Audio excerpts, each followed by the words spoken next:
이 삼성전자와 SK하이닉스가 이번에 코로나19 위기에도 불구하고 실적 서프라이즈를 이뤄냈던 건 바로 상반기 반도체 가격이 상승세를 보였기 때문입니다. 이 반도체 기업들의 실적 가늠자라고도 할 수 있는 고정 거래 가격이 근데 7월 들어서 5% 이상 하락하며 하반기 실적에 대한 우려의 목소리가 나오고 있는데요.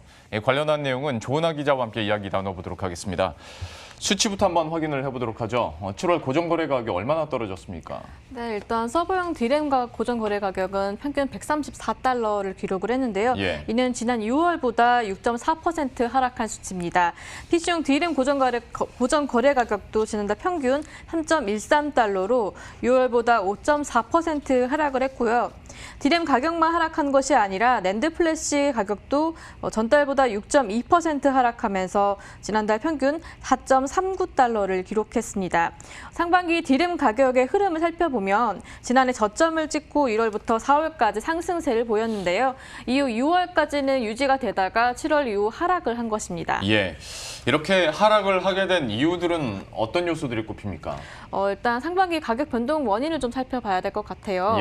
일단 먼저 올해 들어서 지난해 워낙 반도체 업황이 부진했었잖아요. 그래서 이거에 대비해서 상대적으로 회복을 했다 이렇게 볼 수가 있고요.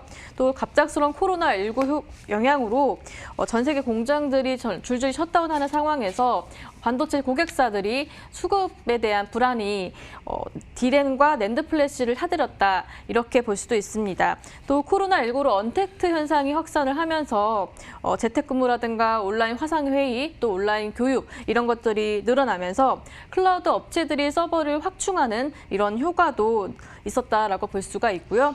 또 7월 들어 하락한 것은 이제 재고를 어느 정도 확보를 했다 이런 입장에서 가격을 조정하려고 하는 것으로 볼 수 있습니다. 관련해서 전문가 인터뷰 들어보시겠습니다. 대량 구매하는 고객들이 어느 정도 수요를 뒷받침해 준 거고요.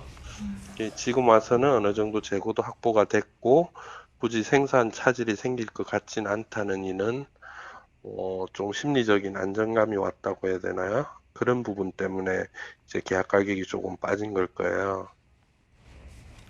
그러니까 코로나19를 지나가면서 업체들 측에서는 물량도 확보를 했어야 됐고 그리고 또 언택트 때문에 실제로 수요도 증가하다 보니까 상반기에는 선방을 했는데 결과적으로 기업들 입장에서 많이 사놨네라는 인식을 이제 또 하게 됐고 때문에 재고에 대한 문제점들로 인해서 역시 가격들이 좀 하락하는 요인으로 작용했다라고 얘기를 해줬는데 그렇다면 이제 앞으로가 중요할 것 같습니다. 그런데 그 재고가 갑자기 확 빠질 것 같지는 않고 좀 전망은 어떻게 됩니까?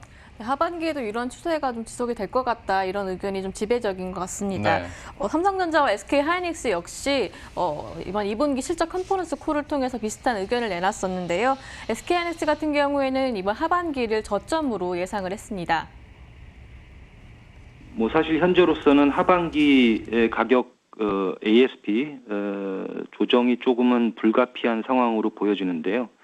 하락 폭이나 이런 수치에 대해서는 자세히 말씀드리긴 어렵지만 올 하반기를 저점으로 인식하고 있습니다. 또 하반기에 들어오면서 전반적으로 조정되면서 약간 약세를 보이고 있는 상황입니다. 네, 그래도 긍정적인 부분은 이제 모바일 수요가 회복된다라는 이런 부분인데요. 상반기에 서버 수요가 좀 어느 정도 늘어나면서 부진했던 모바일 수요를 뭔가 상쇄했다 이렇게 볼 수가 있는데 하반기에는 거꾸로 서버 수요가 좀 주춤한다면은 대신에 스마트폰의 수요가 증가할 것이다 이렇게 기대하는 모습입니다. 삼성전자 같은 경우에는 모바일과 그래픽의 수요 성장을 기대했습니다. 모바일은 계절적인 성수기 효과를 바탕으로 해서 중저가 세트 위주로 회복세를 보일 것으로 생각합니다. 그리고 신규 스마트폰 출시, 또한 중국을 중심으로 한 5G 제품의 지속 확대를 바탕으로 해서 하반기에는 수요의 회복세가 나타날 것으로 보입니다. 신규 게임 콘솔 출시에 따른 그래픽향 수요 확대도 전반의 메모리 수요에 긍정적 영향을 줄 것으로 생각합니다. 방금 나왔었던 그 컨퍼런스 콜 내용을 토대로 한번 또 질문을 해보자면 하반기에 반도체 업계에서 그나마 기대하고 있는 것이 얘기를 해준 것처럼 스마트폰 부분이 좀 회복이 될 거다라는 것과 신규 게임 콘솔 쪽이거든요. 근데 사실 스마트폰 부분은 뉴스를 통해서나 체감을 할 수가 있는데 게임 콘솔이 그렇게 지대한 영향을 주나라는 생각을 많은 분들이 또 하실 것 같습니다. 실제로 좀 향후 전망이 어떻게 됩니까? 네, 일단 하반기에 좀 기대하는 부분이 뭐 닌텐도라든가 플레이스테이션 같은 신작이 나올 것이다. 이런 부분을 기대를 하고 있고요. 또 삼성전자 역시 내일 언팩을 통해서 이제 공개할 갤럭시 노트 20 와 또 마이크로소프트의 콘솔 게임기인 엑스박스와의 협업을 예고를 했었었는데 이렇게 콘솔 인기가 높아지는 상황에서 신규 콘솔 게임 콘텐츠가 기존에는 기기당 8GB 정도의 D램을 필요로 했다면은 이제 앞으로는 최대 16GB 정도까지 필요로 하게 됩니다. 이 이야기는 이제 앞으로 그래픽 D램의 수요가 상반기 대비 한 50% 정도 증가할 것이다 이렇게 볼 수가 있는 건데요.